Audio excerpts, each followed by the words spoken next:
ஒரு Indian பிராண்ட global பிராண்டா மாத்துறதுல இருக்கிற சவால்கள் என்ன முதல்ல? எப்படி மாத்துறீங்கன்னு அடுத்து வரலாம். ஃபர்ஸ்ட்டு சவால் வந்து எனக்கு பிராண்டு என்னங்கிறது தெரியாது. நான் சொன்ன மாரி 1955லேருந்து இந்தியால ராயல் என்ஃபீல்ட்னா என்ன அப்படிங்கிறதுக்கு ஒரு எஸ்டாப்ளிஷ்ட் ஆயிடுது. பிராண்டுனா என்ன? ராயல் என்ஃபீல்டு எப்படிப்பட்ட மோட்டார் சைக்கிள் அப்படின்னு. நான் இப்போ பிரேசில்ல போகணுன்னா, ஒரு ஜாப்பனீஸ் கம்பெனி வந்து 100% டாமினன்ட் கம்பெனி ஊர் அது. அவங்க தான் ஃபுல் எல்லாமே பேங்க்லேருந்து ஆரம்பிச்சு மோட்டார் சைக்கிள்லேருந்து விக்கிறது எல்லாமே அவங்க. அந்த கண்ட்ரிக்கு போகும்போது அது எப்படி என்டர் பண்ண முடியும் அந்த ஏரியால?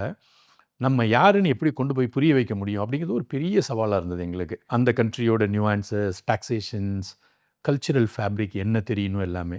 அதுக்கு சொன்ன மாரி தான் ஒரு ஸ்ட்ராட்டஜி என்ன அடாப்ட் பண்ணோம்னாக்க, அந்த கண்ட்ரிக்கு போய் சடனா 100 ஸ்டோர் ஓப்பன் பண்ண வேண்டாம். ஒரு ஸ்டோர் ஓப்பன் பண்ணுவோம்.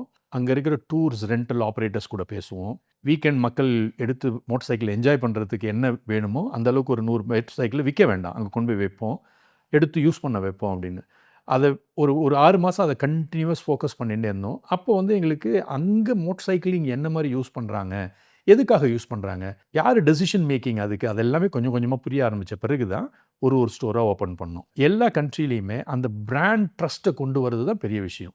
அந்த பிராண்ட் ட்ரஸ்ட் கொண்டு வந்துட்டோம்னா, அதுக்கப்புறம் கல்ச்சுரல் நியூயான்சஸ் நல்லாவே புரிய ஆரம்பிச்சுரும். ஒரு சில ஏரியாவுக்கு அது புரிஞ்சுக்கிறதுக்கு கொஞ்சம் நாள் ஆகும். லாங்குவேஜ் பேரியர்ஸ் அது இதெல்லாம் இருக்கும்.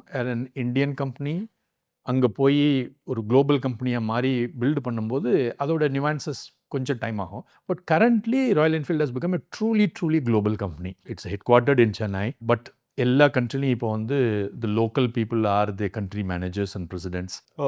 எல்லாருமே எல்லா ஆ. இடத்துலயும் பிரேசில்ல Brazilian is a country head. யுஎஸ்ஏல USA guy is a country head. And APAC ரீஜன்லயும் அந்த கண்ட்ரி ஹெட். எல்லா ஏரியாலயுமே அந்த கண்ட்ரியோட பீப்பிள். ஏன்னா, அவங்களுக்கு தான் நியூயான்சஸ் நல்லா தெரியும். அண்ட் என்ன மாரி ப்ராடக்ட் பண்ணணும் அப்படிங்கிறது. ஸோ, இப்ப எல்லா இடத்துலயுமே எங்களோட சப்சிடரியே வச்சாச்சு. அதுல எங்க டீமும் அங்க வொர்க் பண்ணிட்டு இருக்காங்க. அவங்க எல்லாம் part of Royal Enfield now.